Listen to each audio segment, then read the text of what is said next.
E aí, tudo bem? Sou Alfredo Oliva, sou professor universitário e hoje eu quero voltar a falar de Michel Foucault. E eu vou, a partir desse vídeo, então, responder algumas questões que foram colocadas por um dos ouvintes do canal que postou algumas questões bastante interessantes a partir de um dos vídeos que eu gravei sobre Foucault e a questão do discurso. Então eu vou ler algumas ideias que foram colocadas por este amigo que acompanha o canal e vou então procurar responder. Não me foi possível, a partir dos posts escritos, explicar tudo que eu gostaria de ter explicado. Então eu vou utilizar o vídeo, a fala, que é uma coisa muito mais eficaz, muito mais interessante para poder então discutir algumas questões que são muito interessantes. Então eu acho que todas essas questões giram em torno da questão da verdade, a questão do tema da verdade para o Foucault e talvez de um contexto um pouco maior do que o do Foucault, quer dizer, como é que se localiza o debate em torno da questão da verdade no âmbito da filosofia da época de Foucault e na época posterior a Foucault. Então vamos lá. Primeira questão diz respeito àquilo que está dentro e o que está fora do discurso. Então, por exemplo, esse colega coloca as seguintes questões. Ele aplica essas coisas ao seu próprio discurso, quer dizer, ele está se referindo ao Foucault fazendo análise do discurso, os embates discursivos, os confrontos entre os diferentes discursos. Qual foi o contexto que levou à formação do pós-modernismo? Ele está pressupondo que o Foucault seja um pós-moderno. Penso que há duas coisas.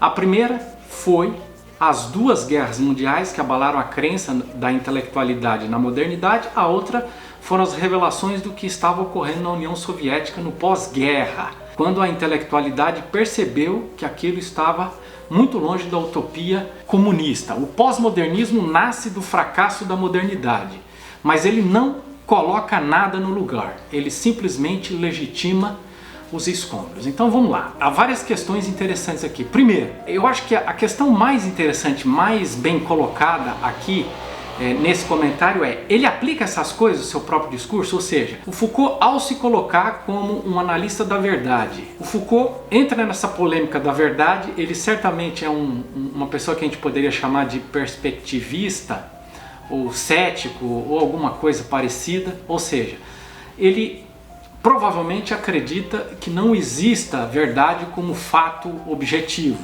né? E talvez isso justificasse o fato de algumas pessoas enquadrarem Foucault como um pós-moderno. Então o Foucault escolhe qual lugar para analisar a verdade, quer dizer, ele se nega a enunciar uma verdade, até mesmo a verdade da sua própria verdade, mas ele se coloca como um analista do discurso. Então é como se ele estivesse fora do discurso ou fora da malha discursiva, analisando os embates discursivos. Então eu pressuponho que de fato o lugar do Foucault é um lugar muito delicado e a gente poderia de fato discutir se existe esse lugar, né? Eu acho que não. Ou seja, ao analisar o discurso, você sempre está dentro do discurso de alguma forma, né? Você está numa relação com algum discurso, seja criticando ou seja tentando legitimar algum discurso. Agora, isso não permite necessariamente a gente chegar à conclusão de que ele foi um pós-moderno, certo? Bom, primeiro, o Foucault não se autodefiniu como pós-moderno. Ser pós-moderno é um rótulo que é atribuído a posteriori por algumas pessoas a algumas outras pessoas. O primeiro problema que a gente encontra quando vai discutir pós-modernidade é saber o que a pessoa que está usando a palavra quer dizer com isso. Para muitas pessoas, pós-modernismo é sinônimo de ceticismo, mas o pós-modernismo, de acordo com outros autores, ele não significa necessariamente ser cético, mas principalmente fundamental é que ele seja um autor crítico em relação à modernidade e que diz que deve vir algo após a modernidade. E, na ausência de um nome para isso, algumas pessoas têm utilizado a palavra pós-modernismo para aquilo que vem após a modernidade, mas querendo designar sobretudo aquilo quando a própria modernidade faz uma crítica de si mesmo, ou seja, de certo modo você não sai do âmbito da modernidade, da crítica da modernidade, você só usa os preceitos da própria modernidade em relação a si mesmo. né? Agora, não é muito certo que a gente adequadamente enquadre Foucault como um pós-modernista, mas também não é nenhum absurdo, né?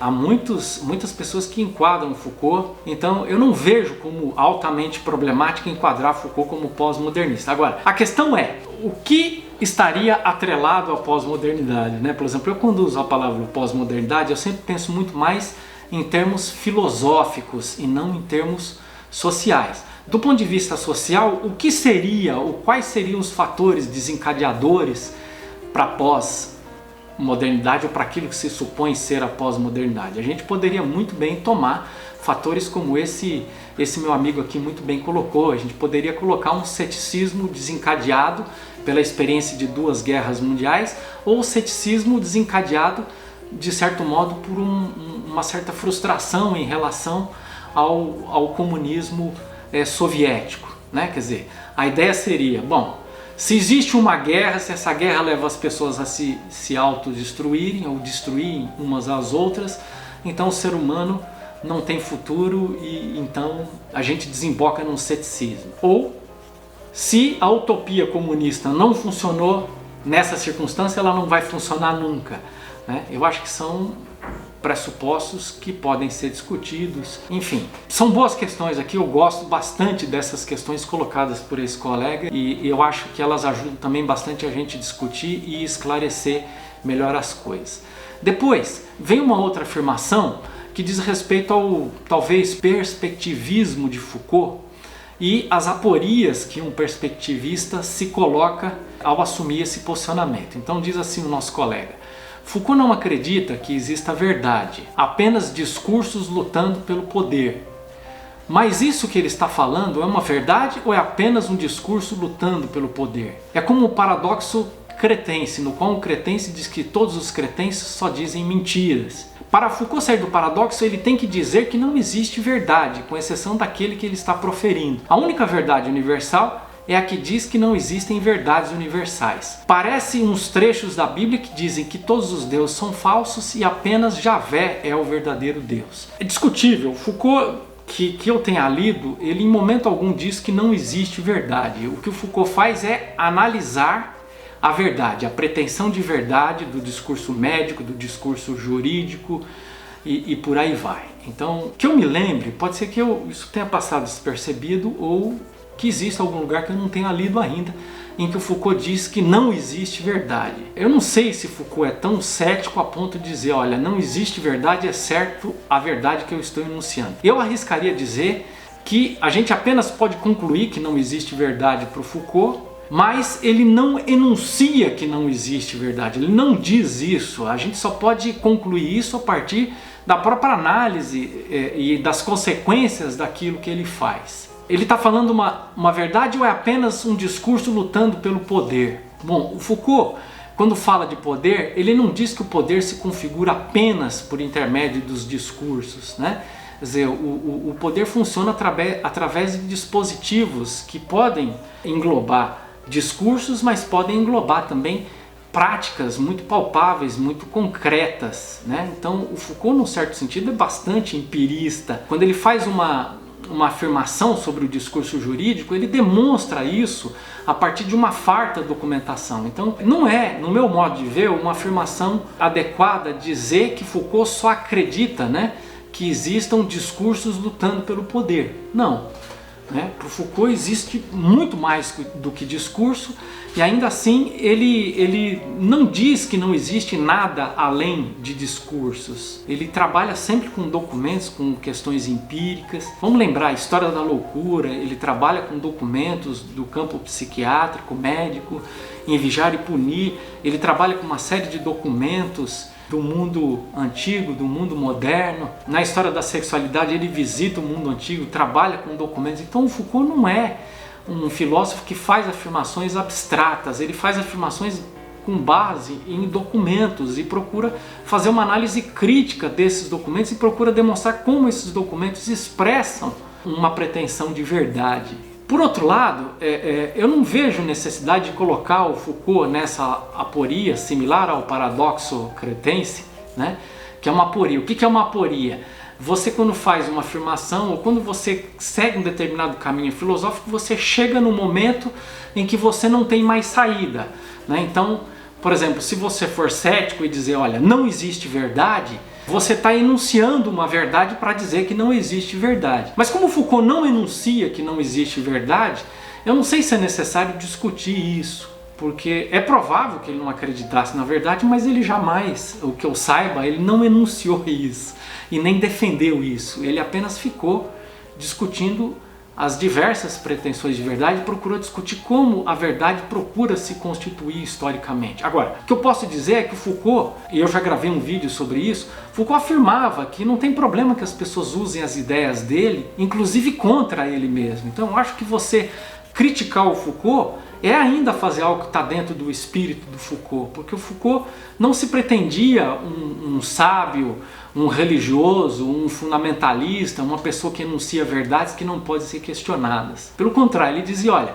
vocês podem usar o que eu digo de preferência para confrontar os poderes, inclusive os poderes que eventualmente o meu próprio discurso esteja produzindo. Então ele não tinha nenhuma pretensão à dogmatização e de certo modo previa que seria absolutamente legítimo que se questionasse o pensamento dele e que se usasse os próprios preceitos que ele utiliza contra ele mesmo. Outra questão levantada pelo nosso colega que é muito interessante. O ponto é que se Foucault diz que não existem verdades universais, ele está sim proferindo uma verdade universal. Na verdade, a única verdade universal. E é de um fundamentalismo comparável dos religiosos. A afirmação que está contida nesse parágrafo, as afirmações que estão nesse parágrafo, de fato são afirmações das quais eu discordo de maneira mais importante, porque, primeiro, o Foucault nunca se pretendeu dogmático. Segundo, que eu acho um exagero você comparar uma suposta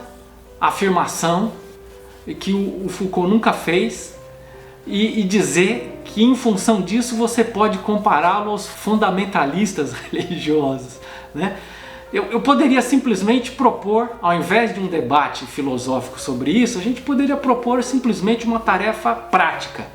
Tente discutir com um filósofo ou filósofa Foucaultiano e tente discutir com um fundamentalista religioso radical. Você vai perceber que há alguma possibilidade de discutir com um Foucaultiano.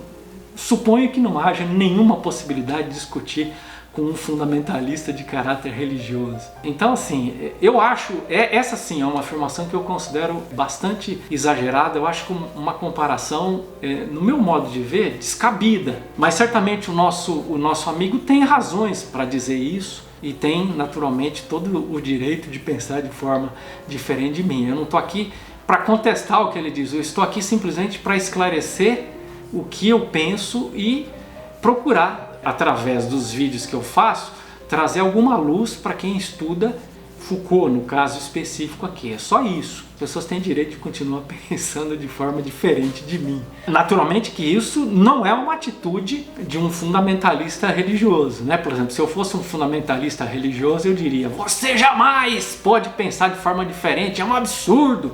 Você vai morrer, vai queimar no fogo do inferno. É assim que a gente ouve as pessoas dizendo quando elas são religiosas de forma bastante radical.